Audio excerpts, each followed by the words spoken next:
ಬೆಂಗಳೂರಿಂದ ನೀವು one day trip ನ ಪ್ಲಾನ್ ಆಗ್ತಿದ್ದಾರೆ ಅಂದ್ರೆ ಈ ವಿಡಿಯೋ ನಿಮ್ಗೋಸ್ಕರ. ತಪ್ಪದೆ ಫುಲ್ ವಿಡಿಯೋನ ನೀವು ಎಷ್ಟು ಪ್ಲೇಸ್ ನ ವಿಸಿಟ್ ಮಾಡ್ಬೋದು ಒಂದ್ ದಿವಸದಲ್ಲಿ, ಯಾವ್ಯಾವ ಪ್ಲೇಸ್, ಯಾವ್ಯಾವ ಇಂಪಾರ್ಟೆಂಟ್ ಪ್ಲೇಸ್ ಅಂತ ನಾನು ಮೆನ್ಷನ್ ಮಾಡಿರ್ತೀನಿ. ಫಸ್ಟ್ ನಾವು ಬೆಳಿಗ್ಗೆ ಮಾರ್ನಿಂಗ್ ಪ್ಲಾನ್ ಹಾಕೊಂಡು ಹೋಗಿರೋದು ನಂದಿ ಹಿಲ್ಸಿಗೆ ಅಂತ. ಬಟ್ ನಮಗೆ ಗೊತ್ತಿರಲಿಲ್ಲ ವ್ಯಾಲೆಂಟೈನ್ಸ್ ಡೇ ದಿವಸ ನಂದಿ ಹಿಲ್ಸ್ ಕ್ಲೋಸ್ ಮಾಡಿದ್ದಾರೆ ಅಂತ. ಮಾರ್ನಿಂಗ್ ನಾನು ರೇಡಿಯೋದಲ್ಲಿ ನ್ಯೂಸಲ್ಲಿ ನೋಡಿದಾಗ ನನ್ಗೆ ಗೊತ್ತಾಯ್ತು ಇವತ್ತು ನಂದಿ ಹಿಲ್ಸ್ ಕ್ಲೋಸ್ ಇದೆ ಅಂತ. ಫಸ್ಟ್ ಪ್ಲೇಸ್ನ ವಿಸಿಟ್ ಮಾಡಬೇಕಾಗಿರೋದು ನಂದಿ ಹಿಲ್ಸ್ನ. ಯಾರ್ಯಾರು ನಂದಿ ಹಿಲ್ಸ್ನ ನೋಡಿದ್ದೀರಾ ಇನ್ನೊಂದ್ಸತಿ ವಿಸಿಟ್ ಮಾಡಿ, ಏನು ಪರವಾಗಿಲ್ಲ, ನೀವು ನೋಡ್ಬೋದು. ದಾರಿಯಲ್ಲಿ ಹೋಗ್ತಾ ಹೋಗ್ತಾ ಸ್ನ್ಯಾಕಿಗೆ ಅಂತ ಹೇಳಿ ನಾನು ಬ್ರಿಟಾನಿಯಾ ಬಿಸ್ಕೆಟ್ಸ್ನ ತಗೊಂಡಿದ್ದೆ. ಬಿಸ್ಕೆಟ್ಸ್ ಮಾತ್ರ ಚೆನ್ನಾಗಿತ್ತು, ಬಟ್ ತುಂಬಾ ಶುಗರಿ ಐಟಮ್ಸ್ ಅಂದ್ಬಿಟ್ಟು ನಾವು ಬೆಳಗ್ಗೆ ಬಿಡಕ್ಕೆ ತುಂಬಾನೇ ಲೇಟ್ ಮಾಡ್ಬಿಟ್ವಿ. ಆಲ್ಮೋಸ್ಟ್ ಮಾರ್ನಿಂಗ್ 7 o'clock ನಾವು ಅಲ್ಲಿಂದ ಬಿಟ್ಟಿರೋದು. ನಮಗೆ ಬ್ರೇಕ್ಫಾಸ್ಟಿಗೆ ಇಡ್ಲಿನ ಪಾಸ್ನಲ್ಲಿ ಕಟ್ಕೊಂಡು ನಾವು ಅಲ್ಲಿಂದ ಬಿಟ್ಟಿರೋದು. ದಾರಿಯಲ್ಲಿ ಹೋಗ್ತಾ ಹೋಗ್ತಾ ಏನಾದ್ರು ಬೇಕಂದ್ರೆ ಸ್ನ್ಯಾಕ್ಸ್ನ ನಮ್ಮ ಕಾರಲ್ಲೇ ಇಟ್ಕೊಂಡಿದ್ದೆ. ಸುಮ್ಮನೆ ಕಾರ್ನ ಸ್ಟಾಪ್ ಮಾಡಿ ಇದನ್ನ ತಗೊಂತ ಟೈಮ್ ವೇಸ್ಟ್ ಮಾಡೋದು ಬೇಡ ಅಂತೇಳಿ ಲಿಟಲ್ ಆರ್ಟ್ಸು ಬಿಸ್ಕೆಟ್ಸು ಎಲ್ಲ ತಗೊಂಡ್ವಿ.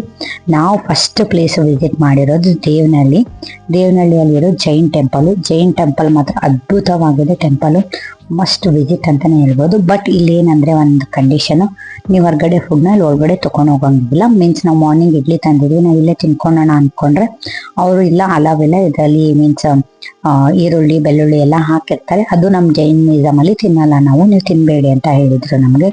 ಅದಕ್ಕೆ ನಾನು ಈ ವಿಡಿಯೋದಲ್ಲಿ ಪರ್ಟಿಕ್ಯುಲರ್ ಆಗಿ ಮೆನ್ಷನ್ ಮಾಡ್ತಿರೋದು, ಇಲ್ಲಿ ಆ ತರ ಹೊರಗಡೆ ಫುಡ್ಸ್ ಎಲ್ಲ ಅರಾವಿರಲ್ಲ. ಯಾಕಂದ್ರೆ ಜೈನ್ ಅವರು ರಿಲಿಜಿಯನ್ ಅಲ್ಲಿ ಆ ತರ ಎಲ್ಲ ಫುಡ್ಸ್ ನ ತಿನ್ನಲ್ಲ ಅವರು. ಸೊ ಪ್ಲೇಸ್ ಮಾತ್ರ ನೋಡ್ಬೋದು, ತುಂಬಾ ಅದ್ಭುತವಾಗಿ ತುಂಬಾ ಬ್ಯೂಟಿಫುಲ್ ಆಗಿದೆ ಅಂತಾನೆ ಹೇಳ್ಬೋದು. ಇದು ಪ್ಲೇಸಿನ ವಿಶೇಷ ಏನಂದ್ರೆ ಇಲ್ಲಿ 108 ಗೋಪುರಗಳಿದೆ. ಸೆಂಟ್ರಲ್ ಇರೋ ಒಂದು ಮೇನ್ ಗೋಪುರ, ಅದ್ರ ಸರೌಂಡಿಂಗ್ ಅಲ್ಲಿ 108 ಗೋಪುರಾಸ್ ಇದಾವೆ. ತುಂಬಾ ಚೆನ್ನಾಗಿದೆ. ಇದು ಒಂಥರ ಜೈನ್ ಪೀಪಲ್ಸ್ಗೆ ತೀರ್ಥಧಾಮ, ಇದು ಮೇನ್ ಟೆಂಪಲ್ ಅಂತ ಹೇಳ್ತಾರಲ್ವಾ, ಅದು ಪ್ಲೇಸ್ ಇದು. ಬಟ್ ಒಳಗಡೆ ನೀವು ಫೋಟೋಸ್ ವಿಡಿಯೋಸ್ ಏನೂ ತೆಗಿಯಂಗಿಲ್ಲ, ನಿಮಗೆ ಅಲ್ಲವೇ ಇಲ್ಲ. ಹೊರಗಡೆ ನೀವು ಏನೋ ಆ ಪ್ಲೇಸಲ್ಲಿ ನಿಂತ್ಕೊಂಡಿದ್ದಾರೆ, ಹೊರಗಡೆ ನೀವು ಎಷ್ಟಾದ್ರೂ ವಿಡಿಯೋಸ್ ಮಾಡ್ಕೊಳ್ಳಿ, ಎಷ್ಟಾದ್ರೂ ಫೋಟೋಸ್ ತೆಕ್ಕೊಳ್ಳಿ, ಅದು ಪರವಾಗಿಲ್ಲ. ಬಟ್ ನೀವು ಒಳಗಡೆ ಏನಾದರೂ ಒಂದ್ಸತಿ ಸ್ಟೆಪ್ ಇಟ್ಟರೆ ಅವರು ಸ್ಟ್ರಿಕ್ಟ್ಲಿ ಹೇಳ್ತಾರೆ, ನೋ ಫೋಟೋಸ್ ನೋ ವಿಡಿಯೋಸ್, ನಿಮ್ಮ ಮೊಬೈಲ್ನ ತೆಗೆದ್ಬಿಟ್ಟು ನಿಮ್ದು ಪರ್ಸಲ್ಲಿ ಅಥವಾ ಪಾಕೆಟಲ್ಲಿ ಹಾಕೊಂಡ್ಬಿಡಿ ಅಂತ. ನಾನು ಸಜೆಸ್ಟ್ ಮಾಡೋದು ಅಷ್ಟೇ, ಬೆಂಗಳೂರಿಂದ ಜಸ್ಟ್ 35 kilometers ಏನೋ ಇರ್ಬೋದು ಅಷ್ಟೇ. ಈ ಪ್ಲೇಸ್ನ ಮಾತ್ರ ವಿಸಿಟ್ ಮಾಡಿ. ನಮ್ಮ ವರ್ಷ ಕಾರಲ್ಲಿ ತುಂಬಾ ತೀಟೆ ಮಾಡ್ತಿದ್ದ ಅಂತ ನಾನು ಬೈದಕ್ಕೆ ನೋಡಿ ಸಿಟ್ಟಾಗಿ ಕುತ್ಕೊಂಡ್ಬಿಟ್ಟಿದ್ದಾನೆ. ಅಲ್ಲಿಂದ ನಾವು ನೆಕ್ಸ್ಟ್ ಹೊರಟಿರೋದು ಹಂಗೆ ನಾವು ಚಿಕ್ಕಬಳ್ಳಾಪುರಕ್ಕೆ ಹೋಗೋಣ, ಆದಿಯೋಗಿ ಟೆಂಪಲ್ನ ನೋಡೋಣ. ದಾರಿಯಲ್ಲಿ ಯಾವುದು ಪ್ಲೇಸ್ ಇಲ್ಲ ಅನ್ಕೊಂಡ್ವಿ, ಬಟ್ ಅನ್ಎಕ್ಸ್ಪೆಕ್ಟೆಡ್ ಆಗಿ ಈ ಟೆಂಪಲ್ ಕಾಣಿಸುತ್ತೆ ನನಗೆ. ಇನ್ನು ಟೆಂಪಲ್ ಇದೆ, ತಡಿ ವೇಟ್ ಮಾಡಿ ನೋಡೋಣ ಅಂತ ನೋಡಿದ್ರೆ ಇದು ಬಂದು ಶ್ರೀ ಆಂಜನೇಯ ಟೆಂಪಲ್. ತುಂಬಾ ಅದ್ಭುತವಾಗಿ ಇತ್ತು ಟೆಂಪಲ್ ಮಾತ್ರ, ತುಂಬಾ ದೊಡ್ಡದಾಗಿ ತುಂಬಾ ಪೀಸ್ಫುಲ್ ಆಗಿ. ನೀವು ಎಂಟ್ರಿ ಮಾಡಿದ ತಕ್ಷಣ ನೋಡ್ಬೋದು ತುಂಬಾ ಆ ಕಡೆ ಈ ಕಡೆ ಎಲ್ಲ ಗಾರ್ಡನ್ ಸಹ ಮಾಡಿದ್ದಾರೆ, ತುಂಬಾ ಗ್ರೀನರಿನೂ ಇತ್ತು, ಚೆನ್ನಾಗಿತ್ತು ಪ್ಲೇಸ್. ನೀವು ಒಂದ್ಸಲಿ ಮಸ್ಟ್ ವಿಸಿಟ್ ಅಂತ ಹೇಳ್ಬೋದು. ನಾವು ಹೋಗಿದ್ದ ದಿವಸ ಶನಿವಾರ ಬೇರೆ ಇತ್ತಾ, ಶನಿವಾರಕ್ಕೆ ಆಂಜನೇಯ ಸ್ವಾಮಿಗೆ ದರ್ಶನ ತಗೊಂಡೋದ್ರೆ ಒಳ್ಳೇದಾಗುತ್ತೆ ಅನ್ಕೊಂಡು ನಾವು ಹೋದ್ವಿ. ಅಲ್ಲಿ ಒಳಗಡೆ ಹೋಗಿದ ತಕ್ಷಣ ಮಹಾಮಂಗಳಾರತಿನೂ ಸಹ ಟೈಮಲ್ಲಿ ಆಗ್ತಿತ್ತು. ನಾವು ಹೋಗಿದ್ದು ಆಲ್ಮೋಸ್ಟ್ 9:30 ಆಗಿತ್ತು. ಮಹಾಮಂಗಳಾರತಿನ ಮುಗಿಸ್ಕೊಂಡು ನಾವು ನೆಕ್ಸ್ಟ್ ನಮ್ಮ ಲೊಕೇಶನ್ಗೆ ಸ್ಟಾರ್ಟ್ ಆದ್ವಿ. ಮೀನ್ಸ್ ಮೇನ್ ಲೊಕೇಶನ್ ಇರೋದು ಆದಿಯೋಗಿನ ನೋಡ್ಬೇಕು ಅನ್ನೋದು, ಚಿಕ್ಕಬಳ್ಳಾಪುರ ಇರೋ ಆದಿಯೋಗಿನ. ಅದನ್ನ ನೋಡೋ ದಾರಿಯಲ್ಲಿ ಇಷ್ಟೆಲ್ಲ ಪ್ಲೇಸಸ್ ಇದೆ. ಇನ್ನೊಂದು ಪ್ಲೇಸ್ ಅಂದ್ರೆ ಇಲ್ಲಿ ನಂದಿ ಹಿಲ್ಸ್ನ ನಾವು ಮಿಸ್ ಮಾಡ್ಬಿಟ್ವಿ. ಅಂದ್ರೆ ಹೇಳಿದ್ನಲ್ಲ ಫಸ್ಟ್ ಆಫ್ ಆಲ್, ಅದೊಂದು ಪ್ಲೇಸ್ನ ನೀವು ಮಸ್ಟ್ ವಿಸಿಟ್ ಮಾಡಿ ಅಂತ ಹೇಳ್ಬೋದು. ಅಲ್ಲಿ ಟೆಂಪಲು ಸಹ ನೋಡ್ಬೋದು. ಹಿಲ್ಸ್ ಅಂದ್ರೆ ಮಾರ್ನಿಂಗ್ ಬೇಗ ಹೋದ್ರೆ ನೀವು ಸನ್ಸೆಟ್ ಸನ್ರೈಸು ಸಹ ನೋಡ್ಬೋದು. ಅಲ್ಲಿಂದ ನಾವು ಹೋಗಿರೋದು ಇದು, ನೀವು ಬಿಗ್ಗದಾಗ ಆರ್ಚ್ ನೋಡ್ಬೋದು. ಈ ಆರ್ಚ್ ಇಂದಾನೆ ನಿಮ್ಗೆ ಎಂಟ್ರಿ ಸಿಗುತ್ತೆ ಒಳಗಡೆ. ಇಲ್ಲಿಂದ ರೋಡ್ ಮಾತ್ರ ಹೆಂಗಿದೆ ಅಂದ್ರೆ ಫುಲ್ ಜಿಗ್ಜಾಗ್. ನೀವು ನಂದಿ ಹಿಲ್ಸ್ ಹೋಗಿದ್ರೆ ನಿಮ್ಗೆ ಗೊತ್ತಿರುತ್ತೆ, ಫುಲ್ ಹೆಂಗೆ ಜಿಗ್ಜಾಗ್ ತರ ಇರುತ್ತೆ ನೋಡಿ, ಘಾಟ್ ಶಿಕ್ಷಣ ಆ ತರ. ನೀವು ಡೌನ್ ಅಲ್ಲಿ ಹೋಗ್ತಾ ಇರ್ತೀರಾ. ಫುಲ್ಲು ಶಿವಂದು ಸ್ಟ್ಯಾಚ್ಯೂ ಇರೋದು ಡೌನ್ ಅಲ್ಲಿ ಇದೆ. ಇದು ಶಿವನ್ ಮೂರ್ತಿ ಬಂದ್ಬಿಟ್ಟು ಸ್ಪೆಷಲ್ ಏನು ಅಂದ್ರೆ ಆದಿಯೋಗಿದೆ. ಇದು ಸ್ಟ್ಯಾಚ್ಯೂ ಬಂದ್ಬಿಟ್ಟು 112 ಅಡಿ, ಮೀನ್ಸ್ 112 feet ಇದೆ ಸ್ಟ್ಯಾಚ್ಯೂ ಇದು. ಅದು ವಿಶೇಷ ಏನು ಅಂದ್ರೆ ಗುರು ಸ್ವಾಮೀಜಿಗಳು ಗೊತ್ತಲ್ವಾ ನೀವು, ಅದು ಈಶಾ ಫೌಂಡೇಶನ್ ಫೌಂಡರು. ಅವರು ಇದ್ರ ಬಗ್ಗೆ ತುಂಬಾನೇ ರಿಸರ್ಚ್ ಮಾಡಿ ಇದು 112ನೇ ಇರಬೇಕು ಅಂತ ಕಟ್ಟಿರೋದು. ಕೊಯಂಬತ್ತೂರಲ್ಲೂ ಸಹ ಸೇಮ್ ಇದೆ, ಸೇಮ್ ಹೈಟು ಸೇಮ್ ಸ್ಟ್ಯಾಚ್ಯೂ.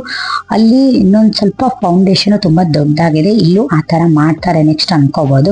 ಇಲ್ಲಿ ನೀವು 3 ಪ್ಲೇಸ್ನ ವಿಸಿಟ್ ಮಾಡ್ಬೋದು. ಅಂದ್ರೆ ನಾಗಮಂಟಪ ಇದೆ. ನಾಗಮಂಟಪ ವಿಶೇಷ ಏನಂದ್ರೆ ನಿಮ್ಗೆ ಯಾವ್ದಾದ್ರು ನಾಗದೋಷ ಇದ್ರೆ ಇಲ್ಲಿ ಪೂಜೆ ಮಾಡ್ತಾರೆ. ಬಟ್ ಆನ್ಲೈನ್ ಬುಕ್ಕಿಂಗ್ ಫಸ್ಟೇ ಮಾಡಿರ್ಬೇಕು ನೀವು. ಯಾವ ದೋಷ ಇದ್ರಲ್ಲೂ ಪರಿಹಾರ ಆಗುತ್ತೆ ಅಂತಾರೆ. ಅಲ್ಲಿಂದ ನಾವು ನೋಡಿರೋದು ಅದ್ಭುತವಾದ ವ್ಯೂ, ಆದಿಯೋಗಿ ಸ್ಟ್ಯಾಚ್ಯೂ. ನೋಡಿ ನೀವು ಎಷ್ಟು ಅದ್ಭುತವಾಗಿದೆ ಅಂದ್ರೆ ಆ ಬೆಟ್ಟದ ಮಧ್ಯನೇ ಸ್ಟ್ಯಾಚ್ಯೂ ಇದೆ, ಅಷ್ಟು ಚೆನ್ನಾಗಿದೆ. ನಾವು ಹೋಗಿರೋದು ನೆಕ್ಸ್ಟ್ ಡೇ ಶಿವರಾತ್ರಿ ಇತ್ತು ಅಂತ, ಶಿವರಾತ್ರಿ ಸೆಲೆಬ್ರೇಷನ್ ಎಲ್ಲ ಆಗ್ತಿತ್ತು. ನೈಟ್ ಫುಲ್ಲು ಜಾಗರಣೆ, ಮತ್ತೆ ಅಲ್ಲಿ ಈವ್ನಿಂಗ್ ಟೈಮಲ್ಲಿ ಲೇಸರ್ ಲೈಟು ಸಹ ಇರುತ್ತಂತೆ. ಬಟ್ ನಮಗಷ್ಟು ಟೈಮ್ ಇರಲಿಲ್ಲ, ಇದನ್ನಷ್ಟೇ ನೋಡ್ಕೊಂಡ್ವಿ. ಆಮೇಲೆ ಅದ್ರ ಕೆಳಗಡೆ ಬಂದ್ಬಿಟ್ಟು ಅಲ್ಲಿ ಯೋಗೇಶ್ವರ ಲಿಂಗ ಸಹ ಸ್ಥಾಪ ಆಗಿದೆ. ಅಲ್ಲಿ ನೀವು ಪೂಜೆ ಮಾಡಿಸ್ಬೇಕು ಅಂದ್ರೆ ಪೂಜೆದ ಪ್ರೈಸು ನೀವು ಎಷ್ಟು ಚೆನ್ನಾಗಿರ್ತೀರ ಅದ್ರ ಮೇಲೆ ಡಿಪೆಂಡ್ ಆಗಿರುತ್ತೆ. ಇನ್ನೊಂದು ವಿಶೇಷ ಅಂದ್ರೆ ಇದು ನೋಡ್ಬೋದು, ಇದು ಆದಿಯೋಗಿ ಕೊಳ್ಳಲ್ಲಿ ಹಾಕಿರೋ ಸರ. ಇದು ಎಷ್ಟು ದೊಡ್ಡದಾಗಿದೆ ಅಂದ್ರೆ ರುದ್ರಾಕ್ಷಿದು ಅಷ್ಟು ದೊಡ್ಡದಾಗಿದೆ. ಮೇ ಬಿ 1 lakh ರುದ್ರಾಕ್ಷಿ ಏನೋ ಇರ್ಬೋದು ಅನ್ಕೊಂತೀನಿ ನಾನು. ನಾವು ಎಲ್ಲ ಫುಲ್ ರೌಂಡ್ ಹಾಕಿ ನಾವು ಹೋಗಿರೋದು ತುಂಬಾ ಬಿಸಿಲಲ್ಲಲ್ವಾ, ಪೀಕ್ ಬಿಸಿಲಲ್ಲಿ 12:30 ಏನೋ ನಾವು ಅಲ್ಲೇ ಇದ್ವಿ. ಹಂಗಾಗಿ ಬ್ಯಾಕ್ ಸೈಡ್ ಅಲ್ಲಿ ತುಂಬಾ ನೆರಳಿತ್ತು ಅಂತ ಎಲ್ಲರೂ ಅಲ್ಲೇ ಕುತ್ಕೊಂಡಿದ್ರು. ನಾವು ಕುತ್ಕೊಂಡು ಈ ಪ್ಲೇಸಿಗೆ ಟಾಟಾ ಬೈ ಬೈ ಹೇಳ್ಬಿಟ್ವಿ ನಾವು. ನೀವು ಮಾತ್ರ ಈ ಪ್ಲೇಸ್ ನ ಮಸ್ಟ್ ವಿಸಿಟ್ ಅಂತಾನೆ ಹೇಳ್ಬೋದು. ದಾರಿಯಲ್ಲಿ ಬರ್ತಾ ಬರ್ತಾ ನಮ್ಮ ಆಶಾಗೆ ಒಂದು ನ್ಯಾಪು ಸಹ ಆಯ್ತು. ನಾವು ಅವನ್ ಮಲ್ಕೊಂಡಿರೋ ಟೈಮಲ್ಲಿ ನಾವು ಊಟನೂ ಸಹ ಮುಗಿಸ್ಕೊಂಡ್ಬಿಟ್ವಿ. ಅಲ್ಲಿಂದ ನಾವು ಸ್ಟ್ರೇಟ್ ಹೊರಟಿರೋದು Asia mall, means mall of Asia. ಇಲ್ಲಿ ಹೆಬ್ಬಾಳ ಹತ್ರ ಇದೆ ಅಲ್ವಾ ಏರ್ಪೋರ್ಟ್ ರೋಡ್, ಅಲ್ಲಿ ಏನಂದ್ರೆ ವ್ಯಾಲೆಂಟೈನ್ಸ್ ಡೇಗೆ ಅವರೊಂದು ಫ್ರೇಮ್ ಇಟ್ಟು ಯಾರ್ಯಾರು ಕಪಲ್ಸ್ಗೆ ಇಂಟ್ರೆಸ್ಟ್ ಇದನ್ನ ಅವ್ರು ಬಂದು ಇಲ್ಲಿ ಪಾರ್ಟಿಸಿಪೇಟ್ ಮಾಡ್ಬೋದು. ನೀವು ಮೀನ್ಸ್ ನಿಮ್ಮ ಫೀಲಿಂಗ್ಸ್ನಲ್ಲಿ ಶೇರ್ ಮಾಡ್ಕೋಬೋದು. ಅವರು ನಿಮಗೆ ಗಿಫ್ಟು ಸಹ ಕೊಡ್ತಾರೆ. ಗಿಫ್ಟ್ ಅಂದರೆ ನೀವು ಫೋಟೋಸ್ನೆಲ್ಲ ತೆಗೆಸ್ಕೊಂಡು ಆ ಫೋಟೋನ ನಿಮಗೆ ಪ್ರಿಂಟ್ಔಟ್ನ ತೆಗೆಸು ಅದನ್ನೇ ಒಂದು ಥ್ಯಾಂಕ್ ಯು ನೋಟ್ನ ಬರೆದು ಗಿಫ್ಟ್ ಕೊಟ್ಟಿದ್ರು. ನಮಗೆ ಮಾತ್ರ ತುಂಬ ಖುಷಿ ಆಯಿತು. ಹಸ್ಬೆಂಡು ನಿಮಗೆ ಪ್ರಪೋಸ್ ಮಾಡಿದರೆ ಹೆಂಡತಿ ಖುಷಿ ಆಗಲಿಲ್ಲ, ಅದು ಅಷ್ಟು ಜನದ ಮಧ್ಯೆ ನಿಮಗೆ ಪ್ರಪೋಸ್ ಮಾಡಿದರೆ ಅದೊಂಥರ ಫೀಲಿಂಗೇ ಬೇರೆ ಅಲ್ವಾ. ಬೆಂಗಳೂರಲ್ಲಿ ಮಾಲ್ ಅಂದ್ರೆ ತುಂಬಾನೇ ಮಾಲ್ಸ್ ಇದೆ, ಬಟ್ ಇದು ಒಂದ್ ಸ್ವಲ್ಪ ಡಿಫ್ರೆಂಟ್ ಅಂತಾನೆ ಹೇಳ್ಬೋದು. ಯಾಕಂದ್ರೆ ಇದು ಸ್ಕ್ವೇರ್ ಶೇಪ್ ಅಲ್ಲಿ ಇದೆ. ಒಳಗಡೆ ಹೋದ್ರೆ ನೀವು ಎಲ್ಲಿಂದ ಎಲ್ಲೋಗಿ ಬರ್ತೀರಾ ಅಂತ ನಿಮ್ಗೆ ಗೊತ್ತಾಗಲ್ಲ, ಆ ತರ ಇದೆ ಫಸ್ಟ್ ಟೈಮ್ ವಿಸಿಟ್ ಮಾಡಿದ್ರೆ. ಮತ್ತೆ ಕೆಳಗಡೆ ಬಂದ್ಬಿಟ್ಟು ಸ್ಟಾರ್ ಬಕ್ಸ್ ಕೆಫೆ ಇದೆ. ಹೆಂಗಿದೆ ಅಂದ್ರೆ ಡೋಮ್ ಟೈಪ್ ಅಲ್ಲಿ ಮಾಡಿದ್ರೆ ತುಂಬಾ ಅದ್ಭುತವಾಗಿದೆ. ಹೊರಗಡೆ ವ್ಯೂ ಮಾತ್ರ ಇನ್ನೂ ಸೂಪರ್ ಅಂತ ಹೇಳ್ಬೋದು. ನಂಗೆ ಹೊರಗಡೆ ವ್ಯೂ ತುಂಬಾನೇ ಇಷ್ಟ ಆಗಿದೆ. ಯಾಕಂದ್ರೆ ಅಲ್ಲಿ ವಾಟರ್ ಫೌಂಟೇನ್ ಎಲ್ಲ ಮಾಡಿದರೆ ಆರಾಮಾಗಿ ಕುತ್ಕೊಂಡು ಹೊರಗಡೆ ವ್ಯೂನ ಎಂಜಾಯ್ ಮಾಡ್ಬೋದು. ಎದುರುಗಡೆ ಬಂದ್ರೆ ಫೌಂಟೇನು ಸಹ ಇರುತ್ತೆ. ನಿಮ್ಗೆ ಎಷ್ಟು ಬೇಕೋ ಅಷ್ಟು ಮನ್ಸಿಗೆ ಬೇಕಾದ ಫೋಟೋನು ಸಹ ತೆಕ್ಕೋಬಹುದು. ಇಲ್ಲಿಗೆ ಬಂದು ನಮ್ಮ ಪ್ಲೇಸಸ್ನ ಕವರ್ ಆಗುತ್ತೆ. ನಾವು ಬರ್ತಾ ಬರ್ತಾ ಏಷ್ಯನ್ ಮಾಲ್ ಆಫ್ ಏಷ್ಯನ್ ನೋಡ್ಕೊಂಡು ಬಂದ್ವಿ. ಯಾಕಂದ್ರೆ ನೀವು ಬೆಳಿಗ್ಗೆ ಬೇಗ ಹೊರಟಿರ್ತೀರ. ಇದ್ರ ಟೈಮಿಂಗ್ ಬಂದ್ಬಿಟ್ಟು 10 o'clock ಇರುತ್ತೆ. ಸೊ ಹಂಗಾಗಿ ನೀವು ಬೆಳಿಗ್ಗೆ ಬೇಗ ಹೋದ್ರೆ ಅದನ್ನ ಜೈನ್ ಟೆಂಪಲ್, ನಂದಿ ಹಿಲ್ಸು, ನಾನು ಹೇಳಿರೋ ಶ್ರೀ ಆಂಜನೇಯ ವೀರಾಂಜನೇಯ ಟೆಂಪಲ್, ಆದಿಯೋಗಿನ ಮುಗಿಸ್ಕೊಂಡು ಬರ್ತಾ ಬರ್ತಾ ಇದನ್ನ ನೋಡ್ಕೊಂಡು ಬರ್ಬೋದು. ಆಮೇಲೆ ಇನ್ನೊಂದಂದ್ರೆ ನಮ್ಮ ಕರ್ನಾಟಕದ ಹೆಮ್ಮೆ ವಿಧಾನಸೌಧ ಕೂಡ ಕಾಣಿಸುತ್ತೆ. ಇಷ್ಟೆಲ್ಲ ತಿರುಗಾಡಿ ನಮಗೆ ಟಯರ್ಡ್ ಆದ್ರೂ ಸಹ ನನ್ನ ಭಾಷೆಗಂತೂ ಒಂಚೂರು ಟಯರ್ಡ್ನೆಸ್ ಅನ್ನೋದೇ ಇಲ್ಲ. ನೋಡ್ಬೋದು ಇನ್ನು ಹೆಂಗ್ ಆಡ್ತಿದ್ದಾರೆ ಅವರು ಅಂತ.